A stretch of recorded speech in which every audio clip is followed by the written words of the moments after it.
Hello everyone, Shadefire here, and today, as I said, I'm going to be looking at the Gamecube remake of the first Resident Evil that I'm currently playing through. Resident Evil. Now this Gamecube remake was created in 2002 as part of an exclusivity agreement between Capcom and Nintendo to create 3 unique Resident Evil games to be exclusive for the Gamecube. These were Resident Evil 0, this Resident Evil remake, and Resident Evil 4, which is of course where Capcom broke the exclusivity agreement since they realized how well it would sell, and put it out on every platform.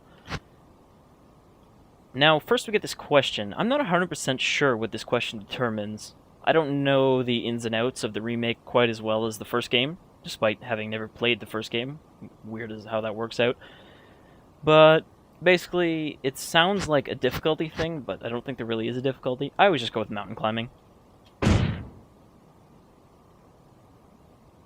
Much like the regular game, you get to pick between Chris and Jill. Their differences are pretty much the same as they are in the original. Jill takes more damage, or Jill has less health, therefore dies easier. Chris has more health.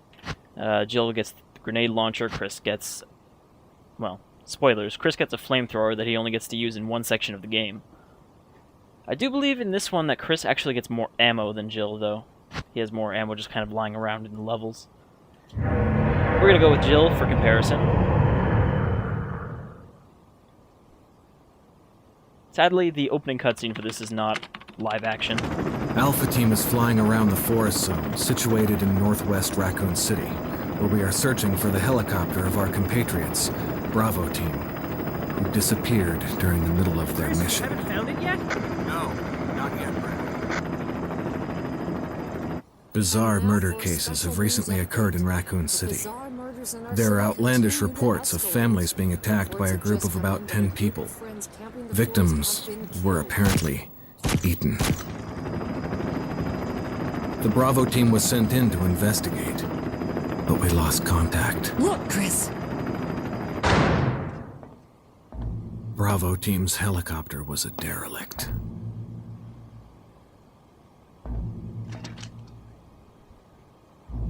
Save for the remaining body of Kevin.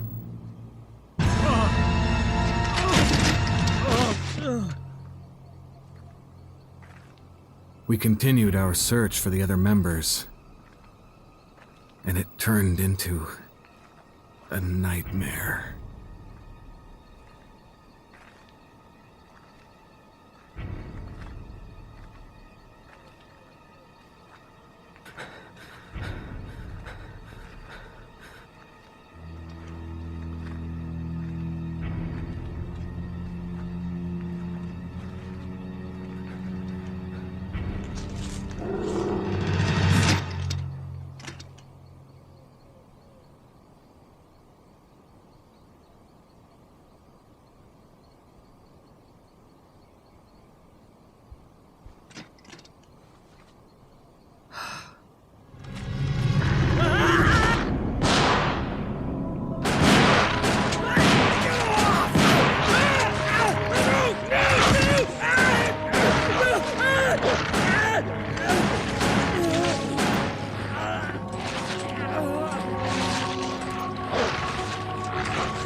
This way. Damn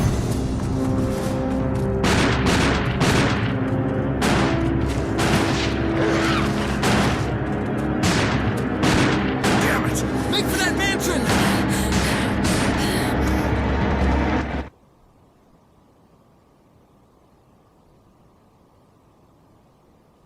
There are only 3 STARS members left now. Captain Wesker, Barry, and myself. We don't know where Chris is. What is this place? Not quite your ordinary house, that's for sure. Hey, Wesker, where's Chris? Jill, no! You don't want to go back out there. But we've got to find... What was that? Chris? No. Jill, go and investigate. I'm going with her. Chris and I go back a long way.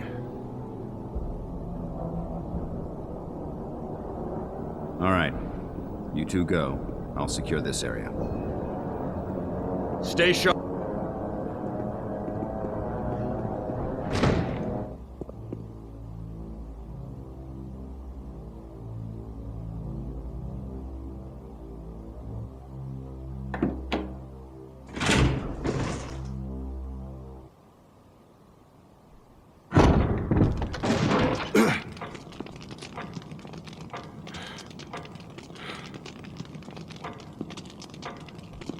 A dining room.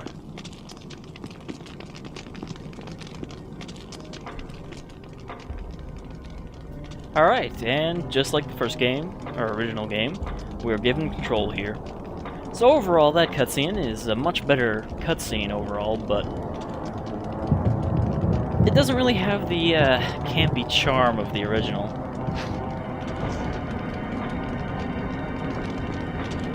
Still got the same setup here. We've got a knife and our Beretta, our samurai edge.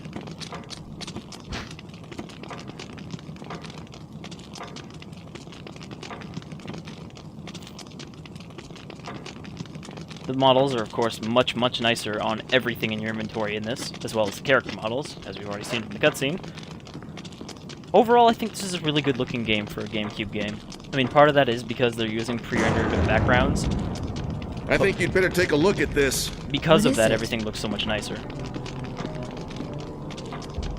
Blood. Jill.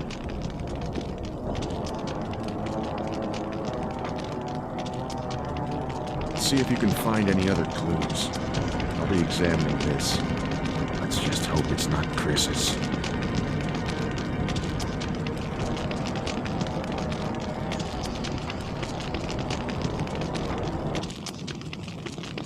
The one thing I've got to say, kind of randomly, is that having much higher resolution character models means you really notice how silly Jilly.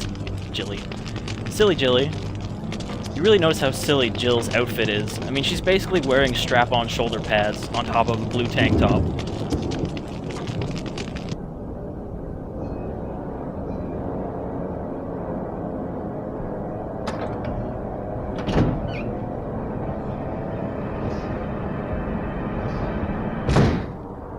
And of course, we've got our first undead customer around this corner.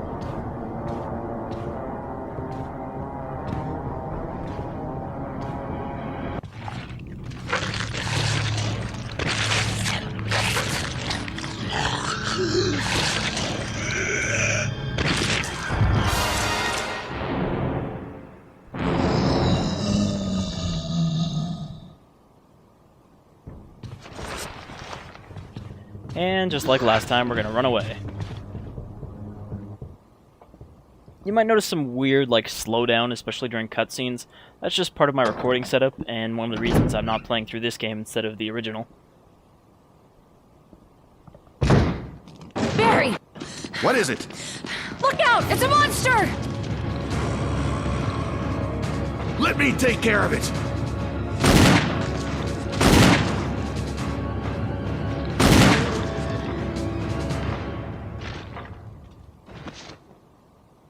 What the hell is this thing? I found Kenneth killed by this thing. Let's report this to Wesker.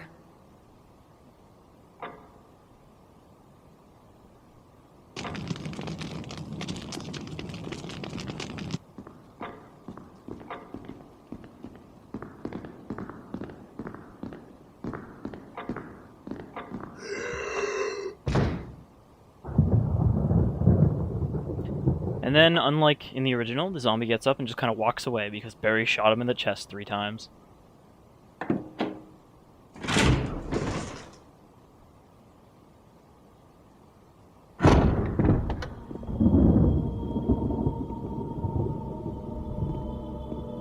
Wesker!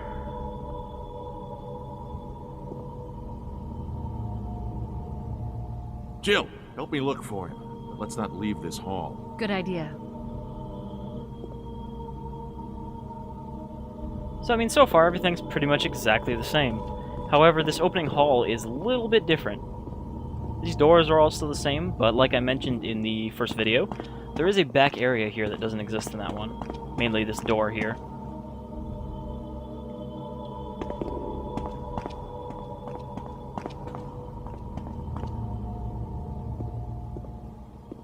Barry. Any luck, Jill? No, nothing. What's going on around here? I can't figure it out. Same here. Chris, and now Wesker. There's not much we can do. We can search for him separately. I'll investigate the dining room again. Okay, then. I'll try the door on the other side. This mansion is gigantic. We could easily get lost. Let's start from the first floor. Okay. Oh! I almost forgot. It's a lockpick. You'd make better use of it. Of course, you can tell that they've revised the script completely and removed all of the fun little silly things from the original. I may need it. Listen. If something happens, let's meet up in this hall. Got it? Okay.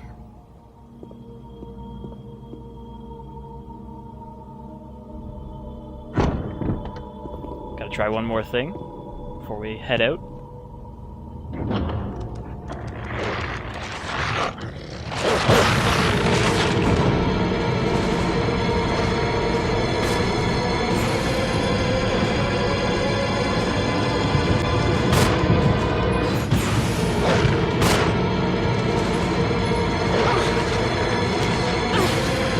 Trying to fight a dog in this big open room is really hard.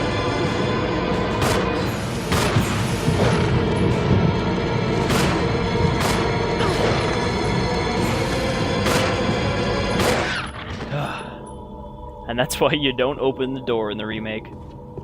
I'm pretty sure if we try to open again, Jill will say something like, "Better not try that again." Also, another nice thing is that you don't have to press A on stairs to go up them now, you can just walk up them. And this is one of the other changes. There is nothing here in the original, but here there's a big painting with a door in it that leads to a new area. Not a very big new area, but still a new area.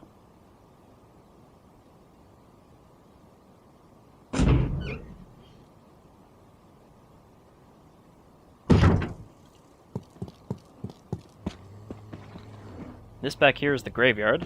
We don't really have a reason to go there yet, but I just wanted to... Oh no, actually we do. I'm foolish. Forgot. Of course, gotta get grabbed by the first zombie in the game. Wouldn't be me playing through it otherwise. So one of the important items you need at the beginning of the game is actually this arrow here, which I am... Ugh, you can tell it's been a while since I played this. I thought the arrow was out here and we needed to take it somewhere else, but... Oh, let's not die. In this video, please.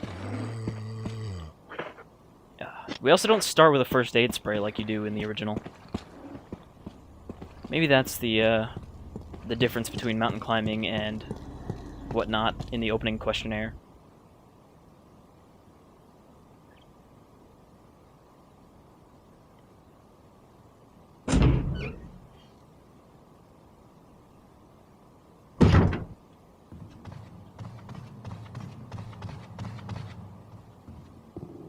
We're going to try to play this through all the way to that first save room like I did in the first video. But I might die before that, so we'll see how that works out.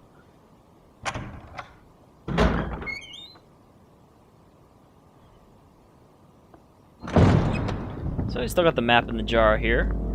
Of course, it's much more noticeable with the sparkle. And now we don't have the stepladder, we actually just have to climb on top of this, something you can't even do in the original.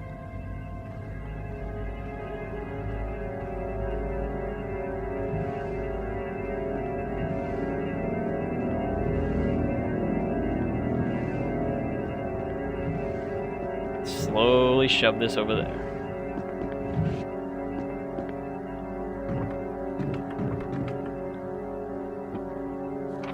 I gotta say that of all the Resident Evil games, this one no, actually, maybe Zero does. But this one definitely has one of the most useful maps. You can see there that the entry hall that we came in is marked green, whereas everything else is marked red. Basically, if a room is marked red, you have not picked up all of the items or done all of the things you need to do in that room. Which is really helpful, especially when you get further in, you've got multiple things going at once. And you're like, well shit, where did I go already? And then back here, we've got our zombie.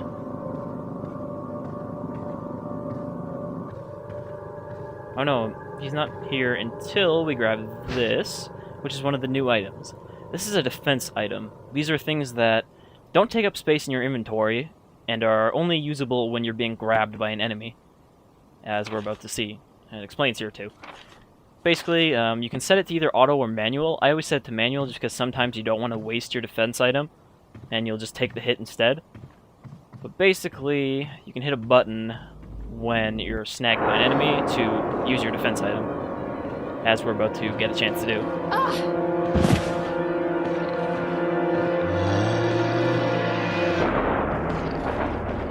We don't really have anything else we can do other than get grabbed, stick our dagger in his face.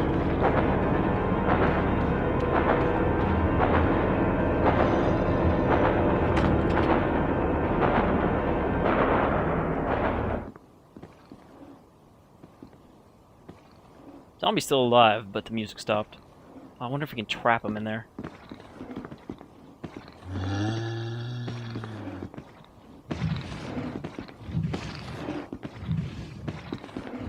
Nope, he's already pathed away out, and if we get too close to that, he's going to throw up on us. One really neat little detail, one of the many in this game I find, is that for the most part, you can't get that dagger back. Like, if we kill him, it's just going to be stuck in his body, and we can't pull it out for some reason. But if we were to get a headshot, which you can get with a pistol too, it's just a random chance, though it's much easier to get with a shotgun, that dagger will actually be pick-upable again from his shattered skull. So that's just one of those little neat things in there that you don't see in the older Resident Evil games.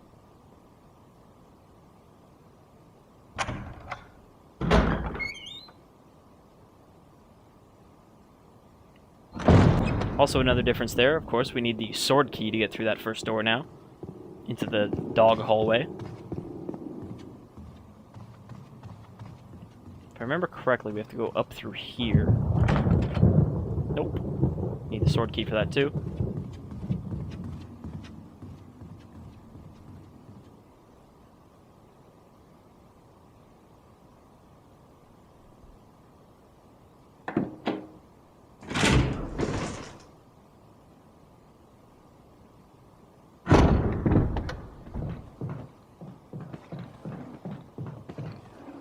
Oop. Ah, that was almost bad.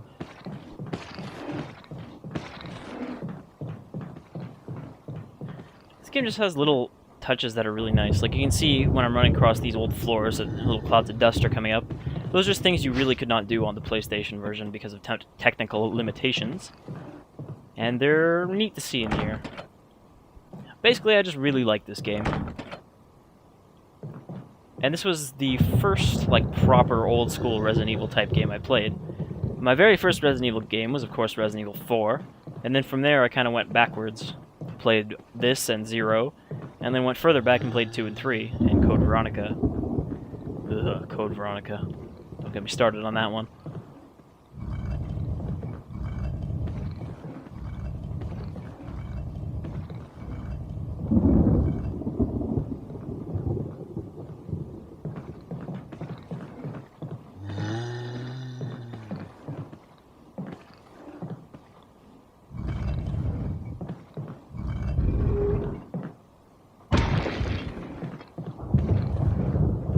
We had no real reason to do that.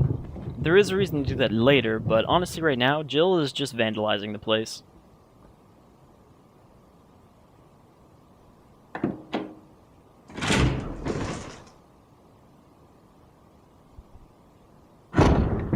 Another little neat detail is you can actually see on Jill's model there, on her hip she's got one of the daggers since we just picked one up. That will show off your defense item and kind of let you know that you have one. It's just a neat thing that I really like to see. I like any game that will add your inventory to your character model. See it there. There are 4 defense items in the game. No. Incorrect. There are 3 defense items in the game. The daggers can be used by both characters, and then each character has their own character-specific item. In Jill's case, it's a taser. It's not that great. Chris's is much better because he has a flash grenade that he jams into whatever's trying to kill you's mouth, and then it will either explode after 5 seconds, or you can shoot it to set it off, and it will do splash damage to enemies around it.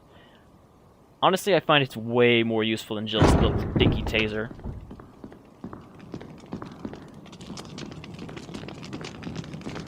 So our vandalism has rewards. Blue gemstone. We won't be seeing that in the regular playthrough for quite a while.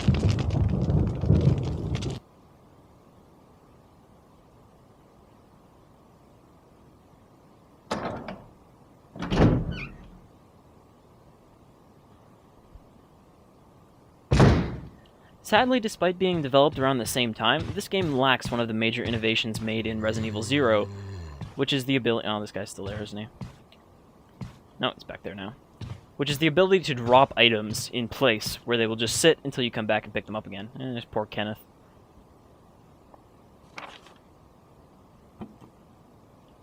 I'm not sure why Kenneth never comes back as a zombie. I mean, he did get bit, and he's mostly intact.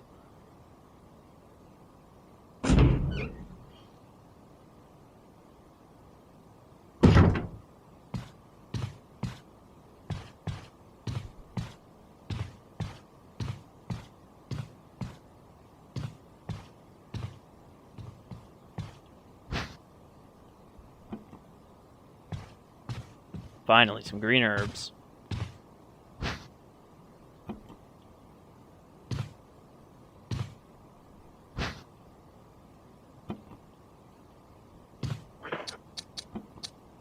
Still combine them just the same, that hasn't changed.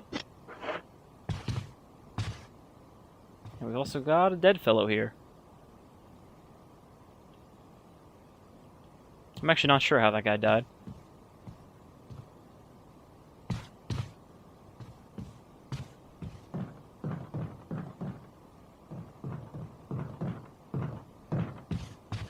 So obviously you can see the biggest difference at the beginning is that we're going through the left side of the mansion first instead of the right side.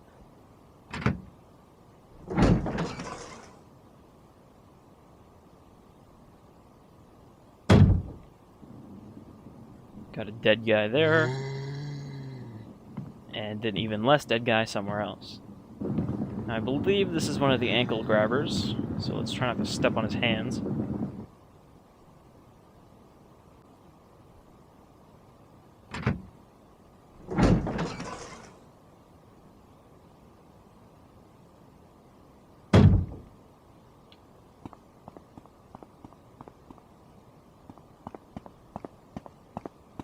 This is also a new area. Ooh, shiny mansion key.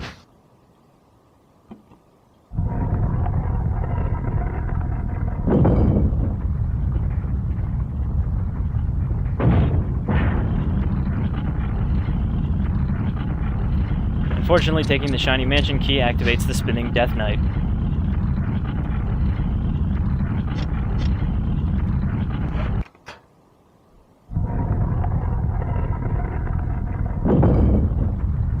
But of course, like many of the odd traps in this mansion, replacing the item will cause the thing not to kill you, giving you time to figure out what you need to do to not die. Now that's the armor key. That's the kind of main key you need to open up most of the doors. You can't get that for a while, and I'm sure you can tell what you need to do to get it.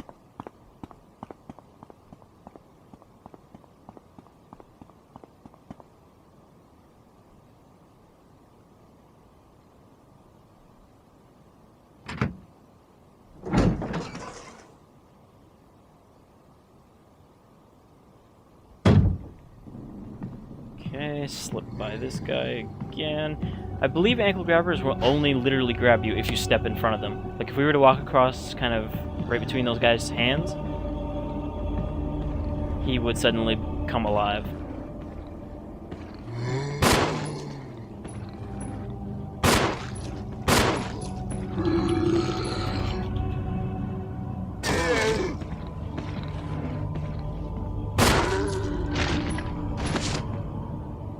And pool of blood, so he's dead. I don't know why you can't just pull the dagger out. That seems like it would be the most obvious thing in the world.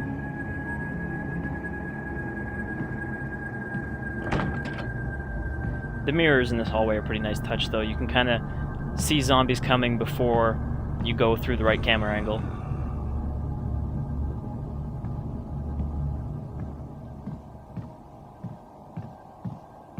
Here it is. This is the golden arrow, and this is one of the first items where you need to examine them, as it tells you there. Because we don't actually need the whole arrow. We just need the arrowhead.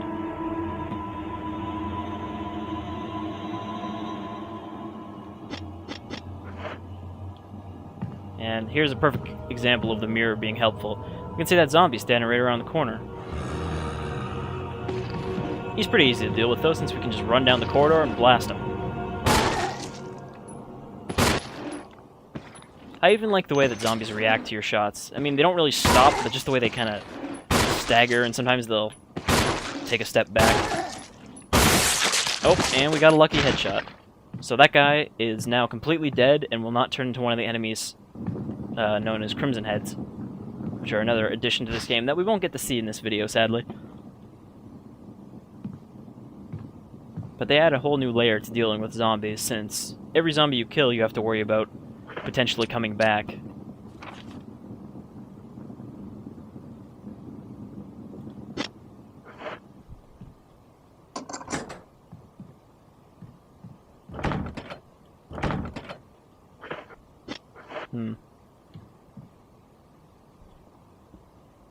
I remember the correct order of things now. You go down through the backyard area, use the arrowhead to go down to the tomb, to get the sword key to open up the actual part of the mansion you're supposed to be exploring at this point in the game.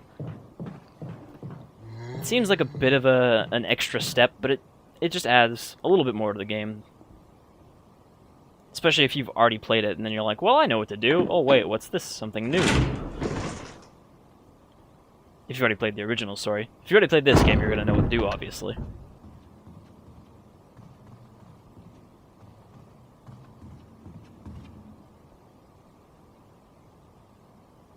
Now, this does actually prevent you from getting to a save room sooner than you would in the other game. But there is still a typewriter in the dining room, so if you want to save, you can.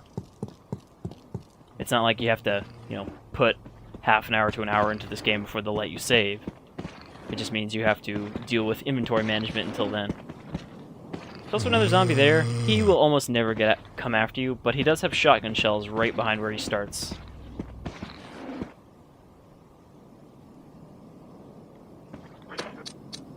So we stick the arrowhead in here. Try to run down here before the zombies catch up to you. Thankfully, those zombies will not come down these stairs ever, so you don't have to worry about getting trapped down here.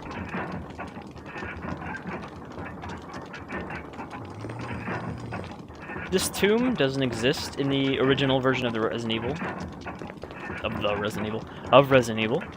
But it does add a new objective. Basically, there are 4 of these statues, and you need to collect masks throughout the mansion to get one of the items you need to progress.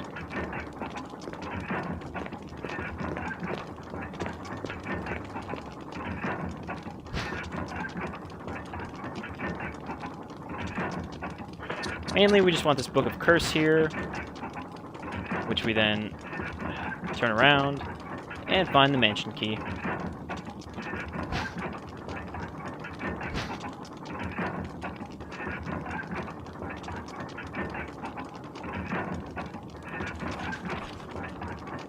And this basically just tells us, hey, you need 4 masks. And we examine this, and it's the sword key.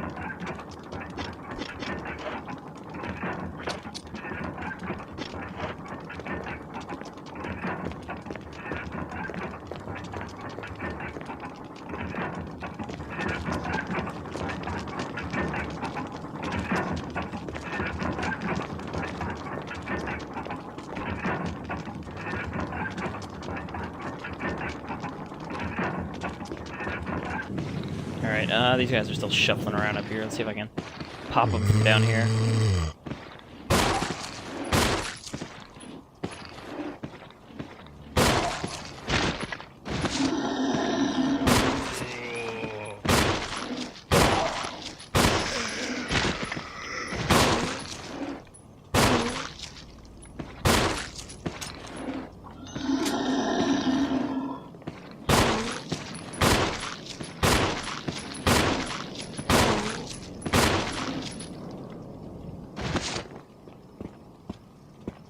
He did just not want to give up the ghost.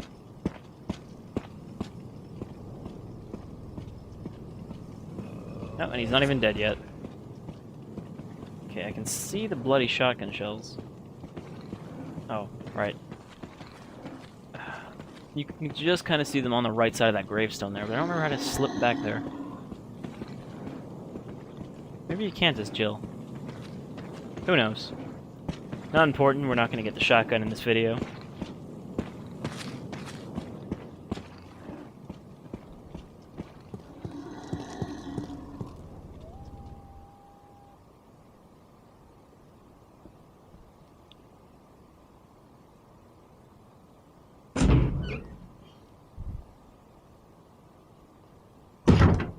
Now we're going to do one more thing before we end the video, because I think that's given you a pretty good idea of the differences and why this is a better version overall.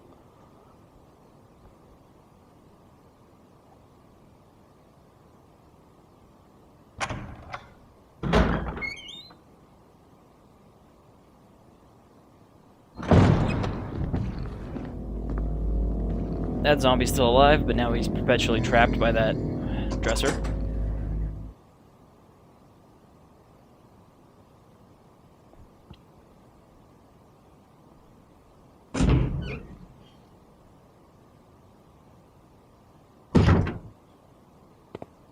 Now this is where you're like, oh, I played the first Resident Evil. This is where the dogs are going to come out and try to scare me. But that's all that happens. Also, you can push these. We can push them in the regular one too, but I haven't actually killed the dogs yet. No, Jill. Gotta go to this side and then push it.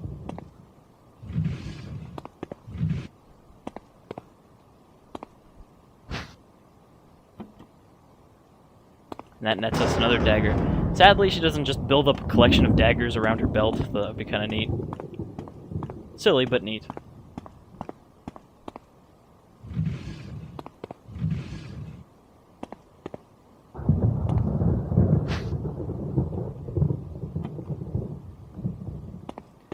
One thing I forgot to mention too is the 180-degree turn, which I forgot actually is not in the original. Basically, you hit B and back, and you'll instantly spin around, which is super useful.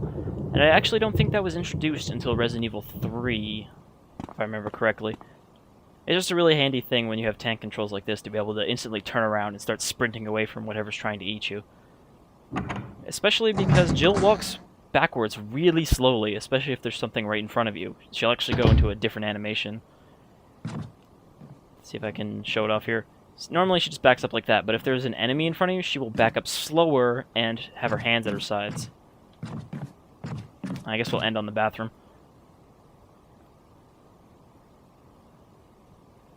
Of course, the first time you go in here in the original game, there's absolutely nothing in here.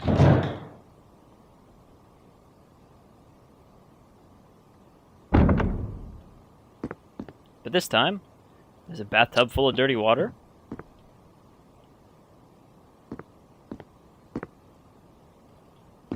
And a toilet. So we'll just reach into this pool of dark, dirty water and pull out the plug. That's the sanitary thing to do.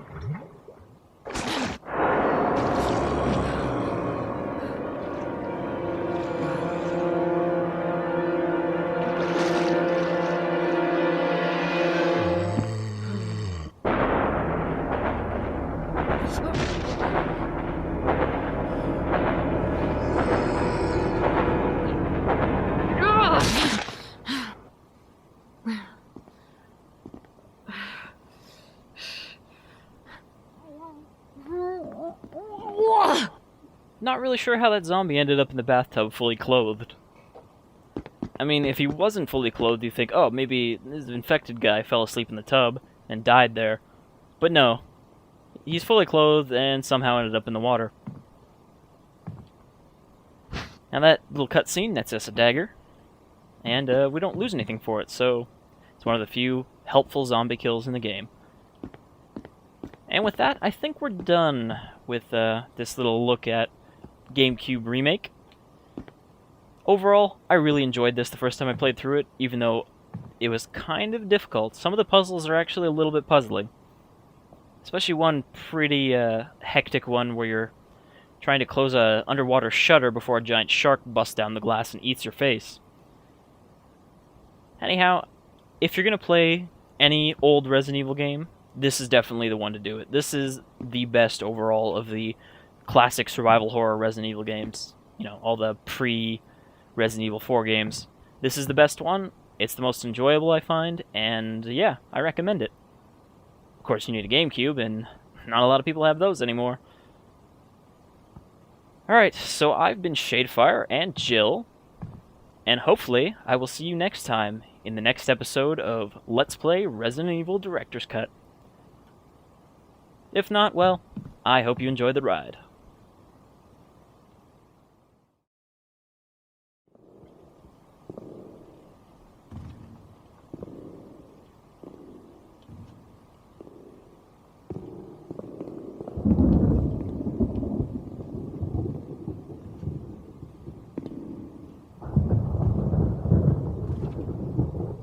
Mm-hmm.